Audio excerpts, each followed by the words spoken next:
Okay, so thank you, Ellen, for joining me today. And today I will talk about like 3 news. The first one is on freethink.com, freethink.com. And the title is called VR Aromat, Aero, it's like Aromatherapy might be coming to a headset near you.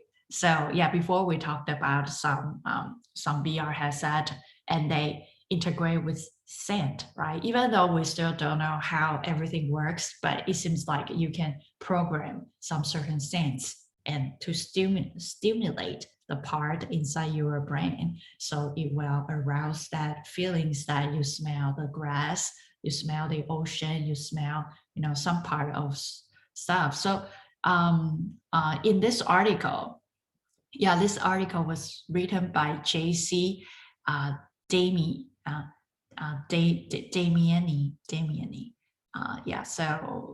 So I think in this article it talks about the smell or vision, the history of it. So if you scroll down and look at one of the videos, it's very interesting that actually during the wartime, right? First war, second war, we all know that movie industry start, boosting because people, after that intensive life during the wartime, then people want to relax, right? After the war, people want to relax. So a lot of people start doing a lot of experiment stuff, including putting scents inside movie theater. And it seems like a lot of people start, the pioneers start creating it. But later on, because people, right, after movie and the TV started being invented and people watch TV, uh, they kind of still want to integrate the scent in when people watch TV. For example, they if you see the video, it seems like the movie producer or TV show producer, they gave people a bunch of sheet and putting some scents and label the number. So when you watch the TV shows and you can smell each scent and correspond to the scene you see, but it's still too, the history of scent integrate with visual and audio is still like pretty disconnected during that time. But right now it seems like by bringing scent back to VR, it will definitely help us to to feel more and immerse more. And also like there's a professional term called virtual therapeutics. So, which means that by smell different scents, it can kind of integrate your body, mind, thoughts, and also your well-being beings. And there's another news talks about that. Some researchers and the scientists are trying to use VR to reduce the patients take kind of like a replace people taking like chronic medicine. So like those part is kind of being studied, and also scent is a very important part. So smell is a factor that can create a truly human experience in virtual reality. So I think this is a very interesting post. And if you have time to watch the videos, I think a video is very interesting and talks about the film history and integrate with scent, and also the TV, like how people kind of use scents integrate with the TV show they watch. So I found this article is very interesting. Yeah, any thoughts, comments, Evan? I think I saw a post on this the other day, and I know we've talked about this in the past, and definitely smell is one of the senses that are missing typically in a VR or AR kind of experience. But we mentioned before the more senses that you can involve in a virtual experience, it just makes it more realistic, more believable to the person. So it's definitely exciting technology, and it's just like blockchain. I'm not sure I understand how it works exactly, technically speaking, but yeah, if you could conjure up some of these smells in some type of electronic format, it really does kind of expand the possibilities as far as an interactive experience, and just getting the person to better believe what they're seeing. But also, like you were mentioning, the ability to use it in kind of a therapeutic situation, because I know the aromatherapy topic is there. Smelling different smells kind of makes you relax more, makes you potentially concentrate better, and there's different things for it. So if you could make those in a virtual environment, I can imagine it could be used for a therapeutic application as well, which is kind of interesting. So yeah, very, very cool. Yeah, and I think last month I was looking for an apartment. And the reason why I rent my current apartment is because they put some, they use the scent. They put some, smell really good, like from Hawaii scents, and then put, plug into the plug, and then, I think they put two. And when I was in my apartment, I smell much better, and I saw I don't know, when I smell it, I feel like everything is much better. So that's why I lease this apartment, just because the scent, when I went in and I find out that the scent, everything smells good. When I smells good, I feel much happier. But when I went to other apartment, they didn't put the scent in, and then I just feel like, oh, it's just a normal apartment, even though so it's just like a little bit stuff, kind of upgrade, Yeah. Yeah. No, it makes a huge difference. I know when I go to the beach, I just love the smell of the beach, the fresh air. And also too, like when you go to restaurants or you go to the mall, like you can smell kind of the food from the restaurants, and it kind of entices you to want to buy something. So it's definitely a huge. It's one of those kind of subconscious senses, I think, in a way. It's like something that you don't necessarily pay a lot of attention to, unless it's a little overwhelming, but it can definitely influence your behavior, probably more so without you knowing it, than other senses, I think. But yeah, it's going to be great in virtual reality. I think it's definitely got some great applications there. Yeah. I can imagine, going through a virtual mall, potentially like shopping mall, or some type of experience like that, a retail store, and then having the ability to put in different smells, like it's a perfume company maybe, or a food company advertising new types of foods and stuff. So yeah, it's pretty interesting. Yeah, I think scent can really upgrade the kind of like our sense to feel it's real or immerse. Yeah, like let us immerse more. Yeah, okay. The second news is on TechCrunch.com, and the title is called "Art App SketchAR to allow artists to list their artworks on NFT marketplace directly." So this article was written by Mike Butcher. So yeah, so the summary about this article is that so pretty much there's an app called SketchAR. They use like NFT, right? Like they allowed the artists to take photos, and the photo the AI inside the software will turn it into different effect, right? For example, like a sketch, like, or some different visual effects. So this one is allowing the artist to create arts directly through the SketchAR app, and by doing that, they can turn it into an NFT art and start selling it. And then it seems like there are a bunch of according to nonfungible.com, more than 2 billion was spent on NFT during the first quarter of 2021. So it's kind of like a big market. And right now, the SketchAR, they have roughly 50 million artists globally, but fewer than 10% are able to make it their primary source of income. So pretty much, in short, this app, SketchAR, is that you can download it, and then it has the app allows artists to take a photo and create art just right on the app, and then start selling. Once they finish it, they can sell, and in exchange of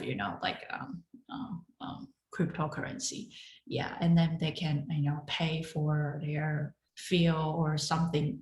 I just heard that, I forgot which country, they just officially announced Bitcoins, to be one of their official currency or something. So so this is very interesting article. And for me, I think, I don't know, just take a photo and turn it into art and start selling. I feel like then if everyone can do it, then like all the artists, they spend so much time in training themselves, but this can be replaced by AI or something. Is that, I don't know, I just feel like the original concept of art is probably will become like fast art, like fast food, fast fashion, everything will cheapen down or something. I don't know, it's just, there are a lot of stuff to discuss. Like what do you think of this news, Alan? Yeah, I'm seeing that the NFT thing is definitely growing in popularity and usage, and pretty much like we've talked about before with the blockchain technology in general.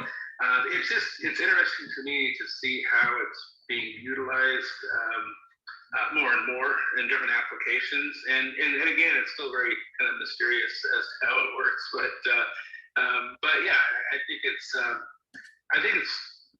again fascinating, the different applications that people are coming up with for it, and as far as relevancy in the value of how it's being accessed, again, it's one of those things where it's just hard to understand. China, I think, kind of cracked down on on using cryptocurrency or being able to mine it, I think it was. But then some of the other countries, I think it was South America, Central America, I'm forgetting the country, but I did see that the other day where they were allowing Bitcoin to be used as a currency within the country. So those are definitely great steps towards making it more legitimate. But it is tough when just one news article comes out and all of a sudden it either raises the value or drops the value significantly. So it's still kind of interesting to watch, but yeah, I definitely encourage the different uses of it, trying to figure it out. So. Yeah, and by NFT, it seems like it can ensure that the artist is creating this art on their own, not really stealing from other people. So it's also secure that this is an original art. Yeah, so yeah, I mean, for me, it's all new. And just like you said that I'm still, learning that. And as far as I know that South America or Africa, they don't have a really good payment system or credit card, right? So credit card system, because before one of the, because I have events, some of the events are paid, some of the events are free.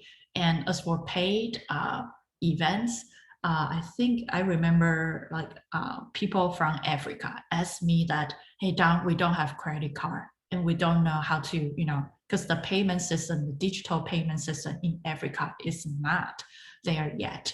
They still need to build their infrastructure. So yeah, so that's why I think Bitcoins, maybe it's not really in the, like it doesn't really require a big system or a big credit card system to implement. It's more like, like the car, as long as you have some, apps to receive it. You can receive Bitcoins or cryptocurrency.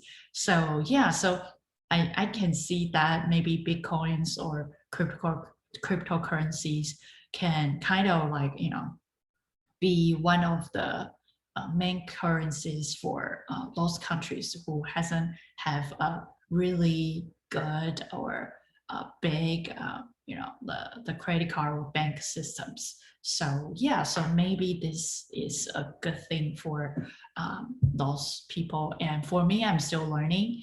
And yeah, just like you said, that this is a mysterious for me as well. So yeah, I still don't know.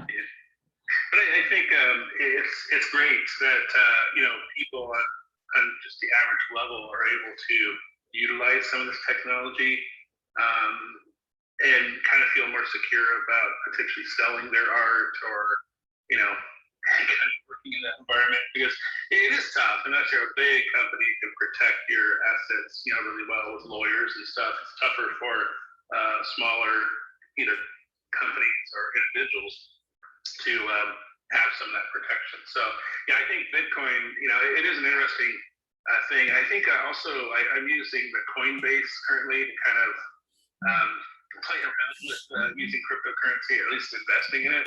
And it's interesting because that's now allowing more and more people to get to understand it, to kind of utilize it. And hopefully in the near future, there'll be some type of like PayPal type of you know, app where you could utilize it with Bitcoin more and more with you know, different entities. Make it a little bit easier to transact. So. Yeah, I think I read some news related to cryptocurrency. It seems like a Square and PayPal, two of the companies are going to or has already implemented, but I don't know. Like yeah, Square, Square, Bitcoin. Yeah, because it's very interesting. That would make sense if they were, because it's one of those I guess systems where people, you know, recognize it for being able to pay, you know, obviously on the internet, but you know, through different you know, websites and whatnot. So it makes sense to maybe implement a cryptocurrency type, you know, component in there as well. But yeah, we'll see.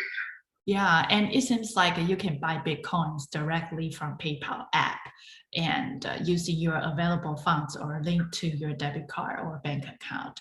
And also Square, today Square digital wallet customers can buy and sell Bitcoins from their own account. Small business can also accept fractional amounts of Bitcoins as currency for goods and services. Yeah, so it's very interesting that those big transaction companies, they are start taking or selling, buying Bitcoins that allows users to do that. So yeah, I mean, everything is changing. Yeah, and yeah, it's better to, I mean, I feel like every time, like before, I was like, I was happy about the concept, but I'm suspicious. But right now, since everything is happening, I start wondering that maybe I am too, you know, too narrow, or like my mind is too small. You know, I need to open my mind. So yeah. You know, it would make me feel better if there was just Bitcoin and that was all that was out there, and you could utilize it. But when I go to the Coinbase app, you know, there's a bunch of other cryptocurrencies out there that all have different levels of value, and you know, and you try to figure out, why is Ethereum higher than Bitcoin? Yeah, right. Should I be investing in Ethereum, not Bitcoin? And so yeah, it gets very confusing as to, you know, why one over the other, and what even the difference is between how I would use it, you know, on a daily basis maybe. So yeah, it's I'm just kind of learning about it, trying to kind of get on board with the whole thing and figure it out. But you know, there's still a lot of questions to be answered, I think. Yeah, and yeah, just like, because I listened to some podcasts. It seems like Warren Buffett said that if something has its own value, then he will invest. If something like, you know, Bitcoins or something's just currency, it's not even like gold or silver, you know, those stuff is just a currency. So he really don't like to invest. And by the way, he doesn't like to invest something he didn't know. So that's why I feel like, yeah, if Warren Buffett said that, then I probably safe to follow. But I don't know, maybe I'm just too old to, like my mind is old. Yeah, it's funny you mentioned that, because I feel the same way too. I'm fairly traditional in a lot of things that I do, even though I'm in the XR world where it's like the newest, greatest technology. Yeah. But yeah, I mean, I think though that the world changes, and even some of the investors like Warren Buffett, who have been around for a long time, don't maybe understand how things are changing, quickly. Like, for example, TikTok. When I first saw that or heard about it, I thought, well, it's just the dumbest thing ever, right? But it's huge right now, and I don't think Warren Buffett could have predicted TikTok being so successful. Yeah. So you know what I mean? It's like, it's like there's a lot of knowledge there, but I think as things change and there's just this, brand new technology, brand new things happening, maybe, I don't know if he necessarily has the best advice in these areas. So, so yeah, who knows? Yeah, it's a very fast-changing world we're in right now. Yeah. For me, because you see, AR, VR, there are some practical usages, or like a lot of companies is doing that right now. Bitcoins or cryptocurrencies, it seems like a lot of big companies start adapting it. So makes me feel like, wow, maybe there are some ways, but I'm still like, oh, okay, yeah, still doesn't really know it. Yeah, definitely. And I haven't invested a lot in the crypto. I just put in a little bit just to kind of see how it works. But yeah, I think, and also too, I think some of the bigger companies, they probably feel the same way we do. They're like, we don't completely understand this, but they're maybe trying to get involved just to kind of test it out and see how things go. Yeah. But you don't want to be left behind. But the problem is things happen so quickly that it's hard to know when you're being left behind. Yeah, right. Yeah, I mean, I'm still learning. So yeah, so hopefully one day I will understand what's going on. Yeah, cool. Yeah. Okay, the third news is still on TechCrunch.com.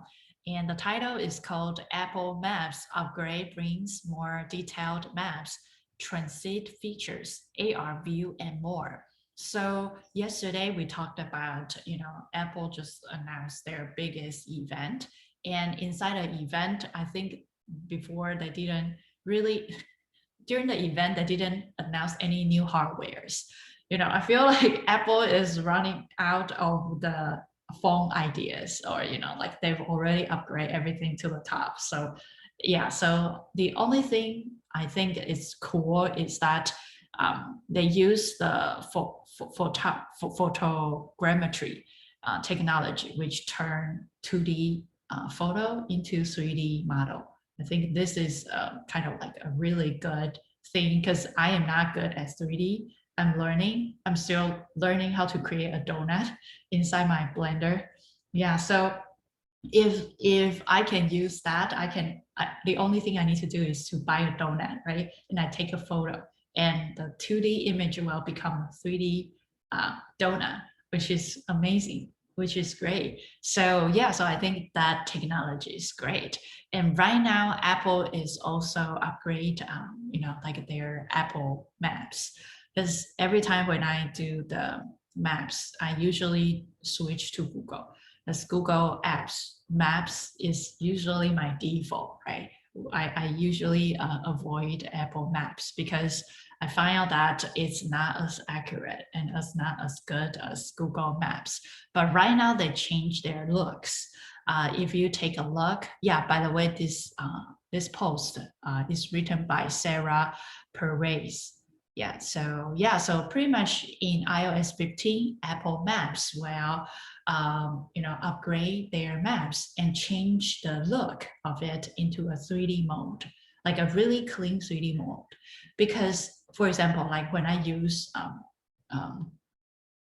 Google Map, I don't know, because I'm not really good at driving or something. Every time when I go to freeway in OC, I always go to the wrong route.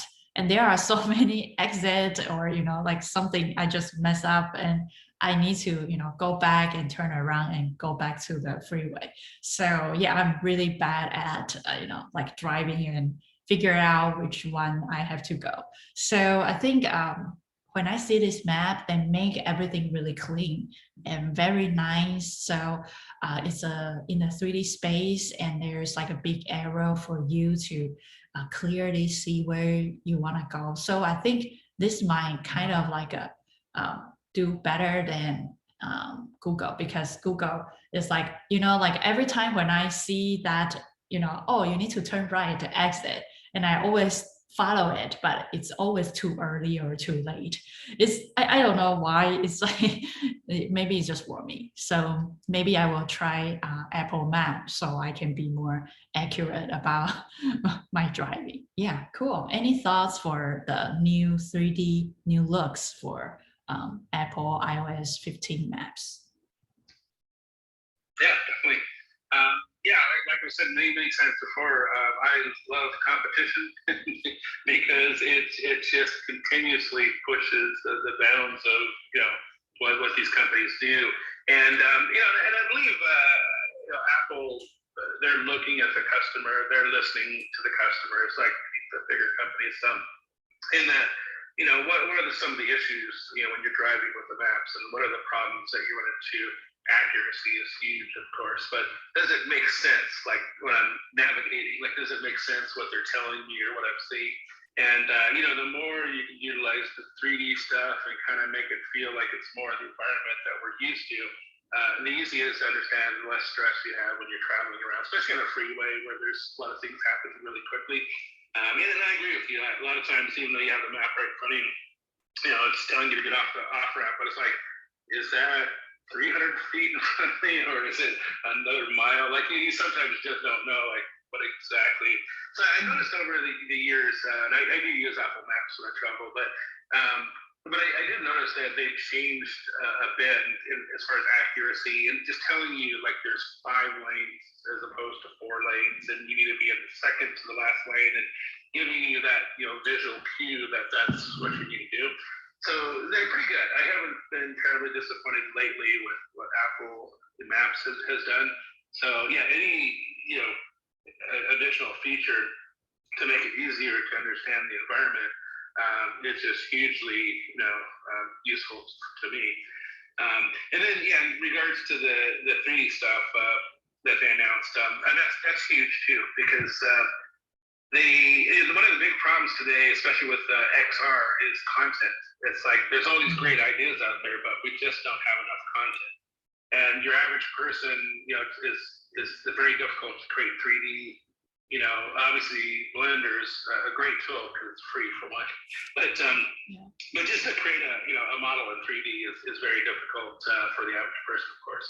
So to be able to scan it with your phone and have some of these utilities that'll help us just take a general scan and turn it into a 3D object that we could then use in AR, VR, and whatnot, will definitely help the content side of things. And I think that's a huge step towards making it a little more relevant these days. So I love it. I love it when Apple comes out with new stuff, especially what's around AR. And they're very lucky as a company because they do have hardware and software. So when they're not touting their software breakthroughs, they can tout their hardware and vice versa. So it makes it pretty easy for them.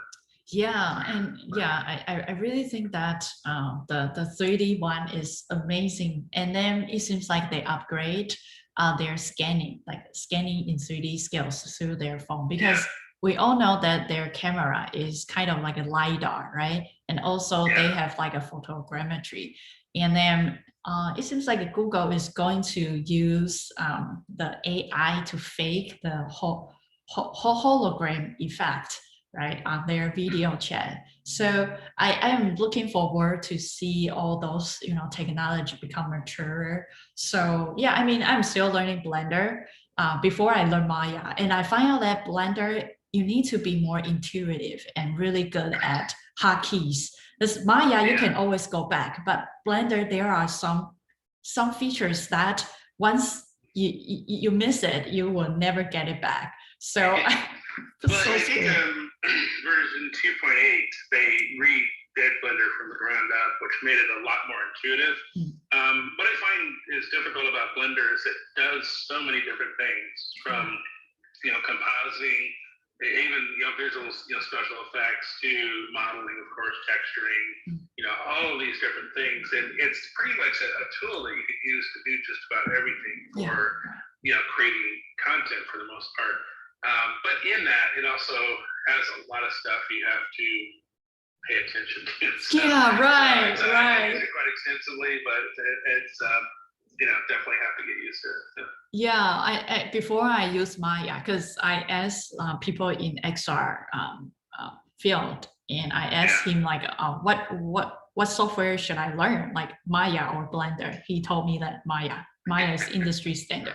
So that's why 3 years ago I started learning Maya, and I find out that actually, I feel like Blender. Every time when I use Blender, I feel like I feel heart attacked every time when I click the wrong thing, because I need to change it and do it again, because some stuff, once you create a box or something, right, and there will be some parameters, especially for this face, if you kind of move it or something, and that that interface will gone forever. It's definitely one of those things where for one, I'm very happy with the cost of Blender, which some of those other applications are pretty ridiculous as far as subscriptions and stuff. So for an open source free software, it's so powerful. But you definitely, if you use it on a normal basis, you start to get used to the little maybe quirky things here and there. They don't seem as bad over time when you start to kind of get used to that workflow that you have to do. But it's getting better and better. Every release they do, it adds some really additional greatness to it. So I've been using it for 3 or 4 years now, and the original version, it was very, very difficult to understand for me. But like I said, the 2.8 and above, it's been a lot easier. So very cool. Yeah, cool. Yeah, so I mean, I'm looking forward to everything, and cool. Yeah, thank you for joining me today, Ellen, and I will see you tomorrow. Bye-bye. Great. Take care. Bye-bye. Okay, thank you. Bye-bye.